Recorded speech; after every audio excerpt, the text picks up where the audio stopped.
Morning, students. We are back with Act 3 and Scene 3 of Merchant of Venice. And this is a brief scene with Antonio in custody, serves to make more vivid the audience impression of Antonio's predicament, Antonio's state or the condition. And we know it takes place, it is in Venice. And we come to know Antonio has been allowed to leave the jail accompanied by his jailer. And in the scene we have both of them, Shylock and Antonio and the jailer. Okay, and the conversation is between Shylock, Antonio and jailer. And Antonio hopes to speak with Shylock and plead for mercy. So he thinks that he would request him to take away this punishment, and he will plead for mercy. But Shylock, here we will find him refuses to listen to Antonio. And naturally we will find more than nearly 5 times while Antonio begs Shylock to let him speak. Shylock, the moneylender, repeats only one thing. You only hear him say, "I'll have my bond." And then Shylock recalls how Antonio had been to him in the past, and he repeats how Antonio had humiliated him in Rialto. So we will go through the lines and we'll find how Antonio is trying to placate, to calm, to bring peace with the Shylock so that the Jew may change his attitude. But Shylock is delighted at seeing his enemy's helplessness and insists that he wants nothing less than the bond. He continues to say, "I'll have my bond, I'll have my bond." And Antonio can do nothing except to pray for the arrival of Bassanio. Just his last wish is to meet his bosom friend, Bassanio. So take your text, page number 142, Act 3, Scene 4. It is on page 140. Okay, Scene 3. Now, it is in Venice, a street, and Shylock, Salario, Antonio, and the gaoler enter into the scene. And Shylock, "Gaoler, look to him, tell not me of mercy.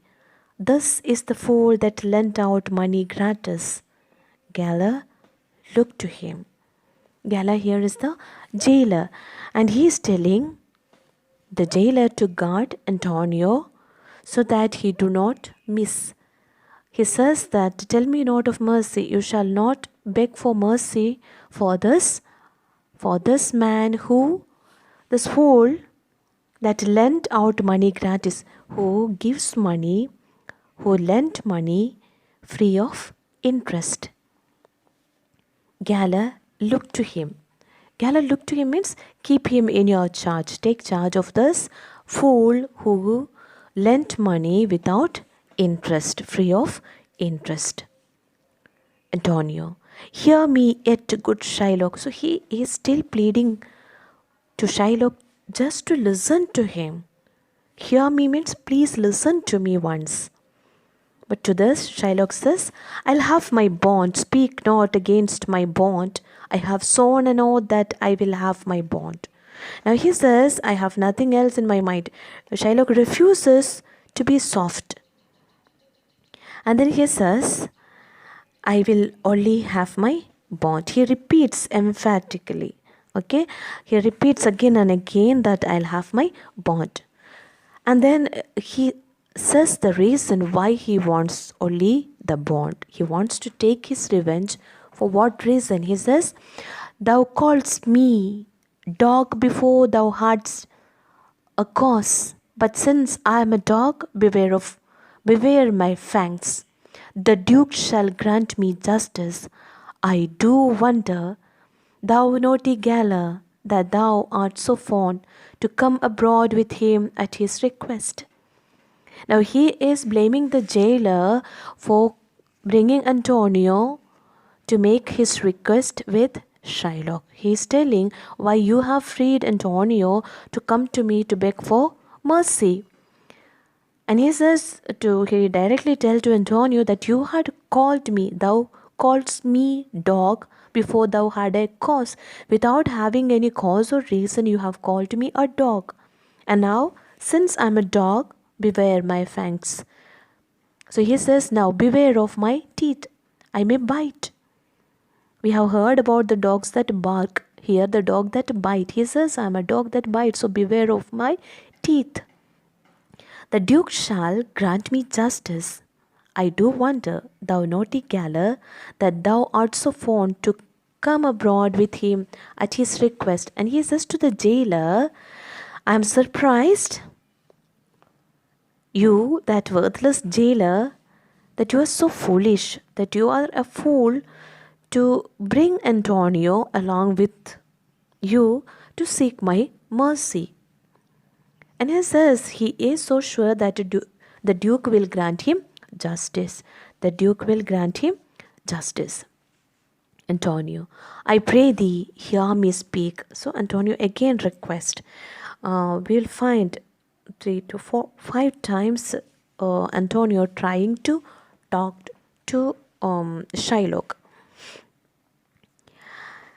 Now Antonio will feel the fangs of that dog. Okay, Shylock refuses to be a soft and dull-eyed fool, and he is absolutely certain that the Duke of Venice will see that justice is carried out according to the terms of the bargain, according to the terms of the bond, the agreement. Now Shylock says, I'll have my bond. See, again it's being repeated. I'll have my bond. I will not hear thee speak. I will have my bond. See, in the 5th line also we have, I will have my bond twice. And here it is repeated twice. And therefore speak no more. He's telling you, I don't want to hear you anything. You don't have to speak to me anything more. I'll not be made a soft and dull-eyed fool to shake the head, relent and sigh, and yield to Christian intercessors. He is telling he refused to be a soft and dull-eyed fool and rend, sigh and yield and relent and sigh and yield. Relent means to show pity. So he is telling dull-eyed here meaning stupid. So I am not a stupid or a soft-hearted fool to shake the head, okay, to say amen to what you pray. I shall not show pity to your plead. Intercessor means the pleaders, to the Christian pleaders. Follow not, I will have no speaking, I will have my bond. Now don't follow me at all. I will have my bond. There is no mercy from my part. I shall not give you any mercy. Now to the Salario says, Salario is the friend of Antonio. He says, it is the most impenetrable cure that ever kept with men. So very apt. Salario says, it is one of the hard-hearted dog. The impenetrable cur means hard-hearted dog that ever kept with men, that ever lived among men. I have not seen a dog that's so very cruel. Dogs used to be friendly, and here a dog which is very hard-hearted. To this, Antonio says, let him alone. Let him alone means forget about him. Now leave him alone, forget about him. I'll follow him no more with bootless praise. Bootless praise means useless praise. I shall not follow, I shall not appeal to him. I'll never try to appease this man who has no mercy at all in his heart. He seeks my life. His reason well I know. I often delivered from his forfeitures. Many that have at times made mourn to me, therefore he hates me. And Antonio is very sure about the reason why Shylock is angry. He knows that he had always been merciful to the the borrowers who mourned to him, pleading for mercy for the sake of Shylock. And he says the penalties for the non-payment of money, that he showed mercy, and that is why Shylock is angry, because it had reduced the interest of loan in his business. So he had lots of loss because of Antonio. That's the very reason why Shylock wanted to take a revenge upon Antonio. So he says, I'll follow him no more with bootless prayers. I shall not go after him pleading for mercy anymore. He seeks my life. I know why he seeks my life, why he wanted to take a revenge upon me. To the Salarino says, I am sure the Duke will never grant his forfeiture to Holt. So Salario says, I have still hope that the Duke will not, I'm sure that the Duke will not allow such a penalty to be imposed upon you, Antonio, that Duke will never permit that a pound of flesh be taken from you. This kind of punishment will never be permitted by the Duke. Antonio, the Duke cannot deny the cause of law. He says the Duke cannot deny but permit the course of the law to take its course. Okay, the terms and conditions of the law cannot be changed.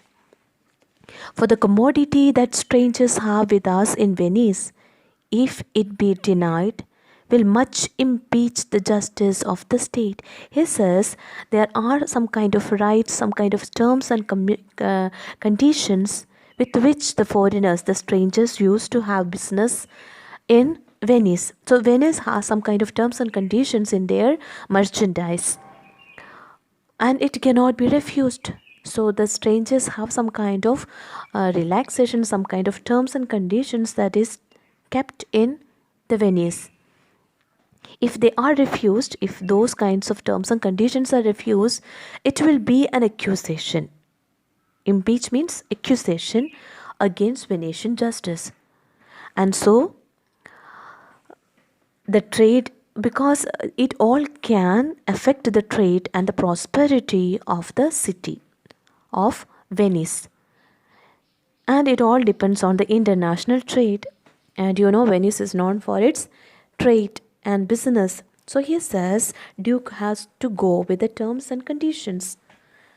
And especially it is with a stranger.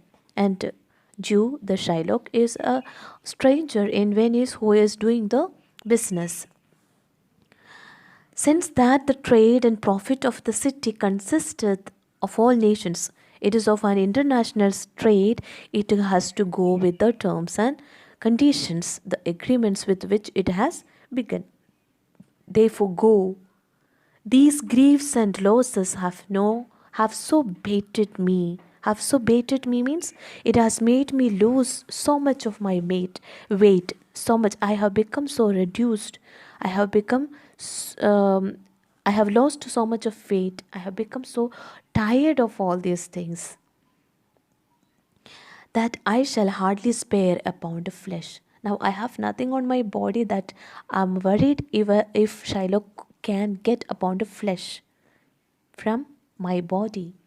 Tomorrow to my bloody creditor, well Gala, on, pray God, Bassanio come to see me pay his debt, and then I care not.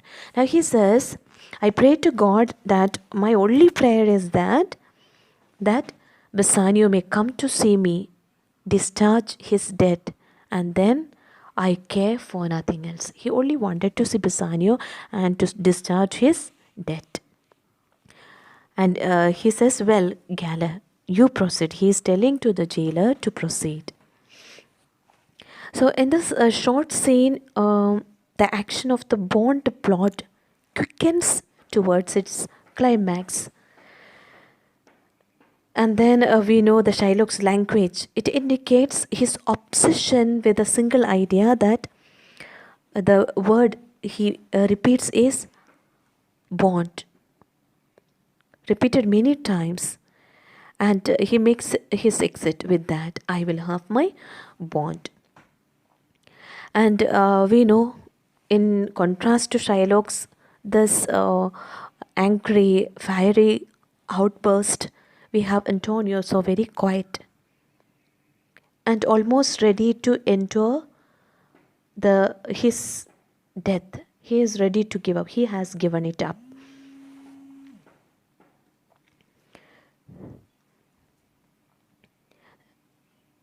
And so he is already on his way to execution. And then we know, furthermore, Antonio himself points out that the Venetian state cannot save him. Their commercial existence depends upon the rigorous enforcement of the law. And Shakespeare has embedded in our mind how miserly Shylock is. Now he teases us and keeps us in suspense. Will Portia's money be enough to satisfy Shylock and make him give up his obsession with the bond of a pound of flesh? And that's for today. All the best, students. Hope you have understood. Read it once, twice, as many time possible to understand. And then go with the workbook and find out the question answers. All the best.